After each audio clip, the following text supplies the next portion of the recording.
Hello बच्चों, कैसे हैं आप लोग? सब मजे में? देखिए, हमने अपने पिछले वीडियो में एक्सरसाइज 3.4 तक की प्रॉब्लम डिस्कस की थी। हम लोगों ने सब्स्टिट्यूशन मेथड सीख लिया, ग्राफिकल मेथड भी सीख लिया, एलिमिनेशन मेथड भी हम लोगों ने सीख लिया।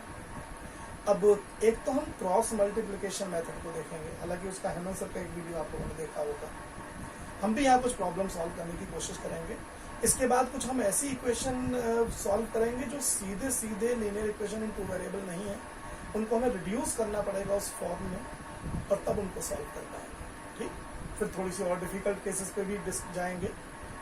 आज हम लोगों का जो टारगेट है वो एक्सरसाइज 3.5 कंप्लीट करना है। ठीक, एक वीडियो में नहीं हो पाएगी, 2 वीडियो में हम इसको लेंगे।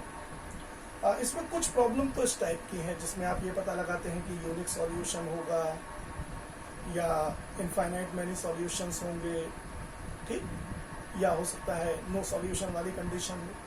हम उन्हीं प्रॉब्लम्स को फिलहाल डील करेंगे जिनके साथ हम ये कह सकें कि इनका तो जो सॉल्यूशन होगा वो यूनिक होगा। ठीक, बात समझ में आ रही है? ऐसे हमने प्रॉब्लम की थी, आपको याद होगा। हमने पूरा एक वीडियो है उसके ऊपर जिसमें उसी तरीके की कंडीशन डिस्कस की गई। ठीक, चलिए फिर भी हम आज एक्सरसाइज 3.5 लेते हैं। आइए एक्सरसाइज 3.5 देखते हैं क्या है एक्सरसाइज 3.5 में। पहला ही क्वेश्चन है, which of the following pairs of linear equation has unique solution, no solution और infinite many solution, and in case there is a unique solution then you have to find its solution using cross multiplication method। मुझे जो इसमें second part नजर आ रहा है उसमें unique solution मुझे दिखाई दे रहा है। Let I come to part number second, जिसे ही मैं डिस्कस करता हूं। देखिए, सेकंड पार्ट क्या है? Second part is 2x plus y is equal to 5 and second is 3x plus 2y is equal to 8। तरीका है मुझे a1 upon a2, b1 upon b2 और c1 अपॉन c2 निकालने होते हैं। c1 अपॉन c2 के लिए बेटर है कि मैं यहां -8 और -5 is equal to 0 is equal to 0। अब जब मैं यहां से a1 अपॉन a2 देखूंगा, what is the value of a1 upon a2? It is 2/3. What is b1 upon b2? It is 1/2। दोनों इक्वल नहीं है। मुझे दिखाई दे गया कि a1 upon a2 is not equal to b1 upon b2। सिर्फ इतने से ही सॉल्यूशन यूनिक हो जाता है। तो मुझे इसमें आगे ज्यादा कुछ देखने की जरूरत नहीं है, ये यूनिक सॉल्यूशन है। अच्छा, अगर a1 upon a2 is equal to b1 upon b2 is equal to c1 upon c2 आ जाता तो आप कह देते there are infinite many solution, और अगर a1 upon a2 is equal to b1 upon b2 is not equal to c1 upon c2 होता है, आप कहते हैं नो सॉल्यूशन। ठीक, ग्राफिकली आपने ऐसा सॉल्व करना सीख रखा है। मैंने जानबूझकर ऐसा लिया है जिसमें हमें यूनिक सॉल्यूशन मिल गया। अब मेरा टारगेट है कि मैं इसको कैसे सॉल्व करूं यूजिंग क्रॉस मल्टीप्लिकेशन मेथड। ठीक है, मैं पहले इसको मिटा देता हूं। चलिए देखिए, ये इक्वेशन देख लीजिए। अब इसको करना सीखते हैं आज।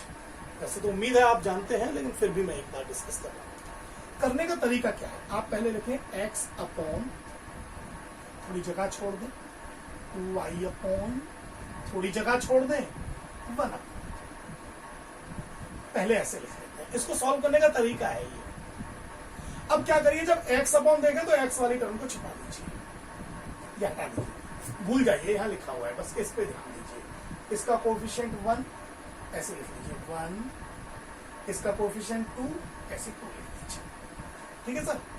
अब ये तो लिख गया, ये तो मिटा रखा है। अब यहां क्या है? -5 देखिए, मैं बीच में लिखा -5 -8। अब जब y का नंबर आएगा तो मैं y वाली टर्म छिपा लूंगा। अब -5 -8 ऑलरेडी लिखा हुआ है। अब मुझे क्या लिखना होगा? 2 3। ठीक है। और जब बच्चों मैं 1 वाली टर्म करूंगा तो मैं इसको छिपा लूंगा। ये 2 3 में फिर बीच में लिखूंगा यहां पर। ठीक है, जिससे ये एक्चुअली जो यहां हम सेकंड लिखते हैं वो दूसरे के लिए फर्स्ट वाला बन जाता है। तो जब मैं इस टर्म को छिपाऊंगा तो 2 3 लिखना होगा, वो ऑलरेडी लिख दिया। अब 1 और 2 लिख दिया। इस चीज पे एक बार और ध्यान देंगे। जब x अपॉन लिखूंगा तो x वाली टर्म छिपा ली जाएगी, 1 2, और जो -5 -8 है वो बीच में लिख दिया गया क्योंकि वो इसके लिए भी लिखना है। कुछ लोग यहाँ पर -5 -8 लिखे फिर रिपीट कर देते हैं, वो चॉइस है आपकी। फिर जब y वाली टर्म आएगी तो मैंने y को छिपा लिया। अब 2 3 और 5 8 लिखना है, लेकिन 2 3 ऑलरेडी लिख के आया था क्योंकि तो मैंने पहले लिख लिया था उसको 2/3 को, और फिर मैंने 2/3 और -5 -8 जब x छिपाया तो 1 2। मैं फिर से एक बार रिपीट करता हूँ, जब हम x अपॉन लिखेंगे तो 1 2 -5 -8। जब y लिखेंगे तो वैसे तो लगता है पहले 2 3 आना चाहिए, ठीक, लेकिन -5 -8 हमने ऑलरेडी लिख दिया और 2 3 बाद में लिखा। आप चाहे तो पहले ये भी लिख सकते थे 2 3 और -5 -8, लेकिन फिर आपको मल्टीप्लाई का पैटर्न चेंज करना पड़ता, या यहाँ पर माइनस साइन लगाना पड़ता। जब आप हायर क्लासेस में आएंगे, मैट्रिक्स और डिटर्मिनेंट पढ़ेंगे, तब आप इन पैटर्न्स को समझेंगे। यहाँ पर बेहतर यही है कि आप इसी मेथड से समझें, ठीक। जब x लिखें तो 1 2 -5 8, जब y हटाएं तो -5 -8। वैसे लगता है कि पहले ये बाद में आना चाहिए, लेकिन ये ऑलरेडी लिखा हुआ है, ये इस बात का इंडिकेशन है कि मुझे पहले यही लिखना था। फिर 2 3, और जब 1 वाली टर्म आए तो इसको छिपा लीजिए। अब 2 3 ऑलरेडी लिखा हुआ है, इसलिए 1 और 2 लिख दिया गया। अब मल्टीप्लाई का पैटर्न देखिए, इसमें यूनिफॉर्म क्यों है। अब आप इसको ऐसे x अपॉन, अब यहां इक्वल टू का साइन लगा दीजिए, y upon equal to 1 upon. इसकी एडवांटेज क्या है, हमेशा आप लेफ्ट से ऊपर से शुरू करेंगे। पहले ये मल्टीप्लाई होगी, इसमें भी पहले ये मल्टीप्लाई होगी, और जब इसे लिखेंगे तब भी पहले ये मल्टीप्लाई होगी, यानी पहला प्रोडक्ट ये है। और सेकंड प्रोडक्ट फिर ये होगा, इसमें भी सेकंड प्रोडक्ट ये होगा,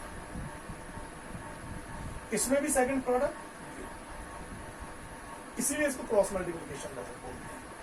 तो मैं जब x अपॉन लिखूंगा तो पहले मैं 1 इंटू -8 करूंगा, 1 इंटू -8 माइनस 1 इंटू -8 पहला। अब दूसरा इधर से आएगा -5। हमेशा लेफ्ट ऊपर से शुरू कीजिए, फिर ऐसे आइए। अब y अपॉन में फिर पहले यहां से लीजिए, -5 इंटू 3 -2 इंटू -8 आइए। अब जब 1 अपॉन लाएंगे तो अब यहां से आइए, 2 इंटू 2 माइनस 1 इंटू। ब्रैकेट में लिखने का फायदा ये होता है, आप साइन के ज्यादा पछले में नहीं पड़ते, ठीक है सर। ये मिल गया, और इससे देखिए क्या मिला, x 1 इंटू -8 इज -8, और माइनस ऑफ -10 विल बिकम +10। अब आई होप इतना तो आप जानते हैं, 10th में आ गए हैं। y अपॉन 5 3 जा -15, and it will become -+16 is equal to 1 upon 2 to the 4 -3, ये तो 1 ही रह गया। अब देखिए इसे कैसे सॉल्व कराएंगे, एक बार हम इन दोनों को डिस्कस करेंगे, और मुझे मिलेगा x upon 2 + 2 is equal to y upon 16, it is, yes, 16, 1 is equal to 1, ठीक है। अब पहले इन दोनों को लीजिए, ये इसे छोड़ दीजिए। आपको पहले पेयर से मिलेगा x upon 2 is equal to 1, it simply implies x is equal to 2, और जब आप इस पेयर को लेंगे then also y upon 1 is equal to 1, which implies y is equal to 1. तो इस तरीके से using cross multiplication method you can find the results. समझ में आया ये? एक और एग्जाम्पल लेते हैं, उससे अच्छे से और समझ में आ जाएगा। इसको पॉज करके नोट कर लीजिए। चलिए मिटाते हैं इसको।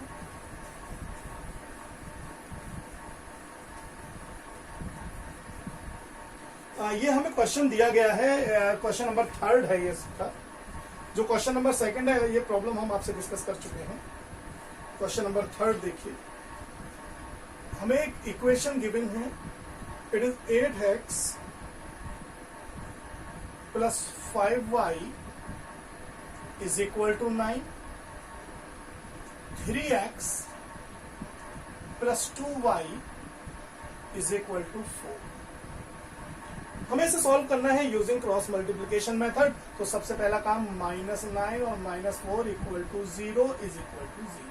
पहले ये बनाइए, then x upon y upon 1। x को छिपा लीजिए, 5 2 -9 -4। जब y को छिपाएंगे तो -9 -4 ऑलरेडी लिख गया, 8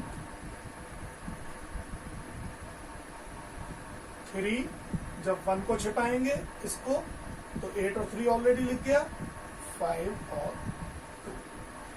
फिर आप क्या करेंगे, इसको अपॉन करके x upon equal to y upon equal to 1 upon. x upon में हमेशा लेफ्ट से शुरू करेंगे, 5 4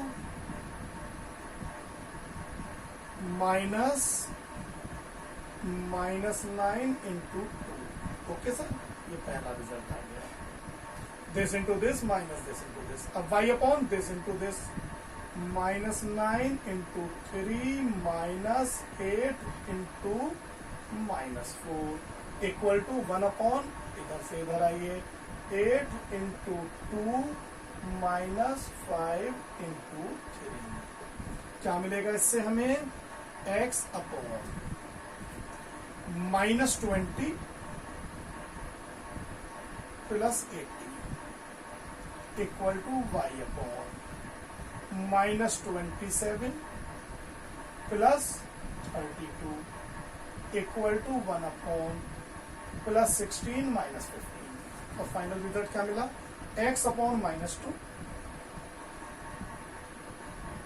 equal to y upon 5 is equal to 1 upon 1 is 1। अब पहले इन दोनों को लीजिए, now x upon -2 is equal to 1 implies x is equal to -2। Similarly y upon 5 is equal to 1 implies y is equal to 5। Tally कर लेते हैं एक बार किसी भी एक इक्वेशन में। 3x चेक करते हैं, 2 क्या इंप्लाई कर रहा है, 3 into -2 plus 2 into 5 -4 is equal to 0 आना चाहिए, लेकिन क्या 0 आ रहा है, -6 plus 10 -4 is equal to 0। So it is check. दूसरे को भी कर सकते हैं, आप किसी एक को चेक कर लीजिए, उससे भी काम चल जाता है। ठीक, तो ये बेसिकली क्रॉस मल्टीप्लिकेशन मेथड होता है। इस मेथड से आप क्रॉस मल्टीप्लिकेशन की प्रॉब्लम सॉल्व कर सकते हैं।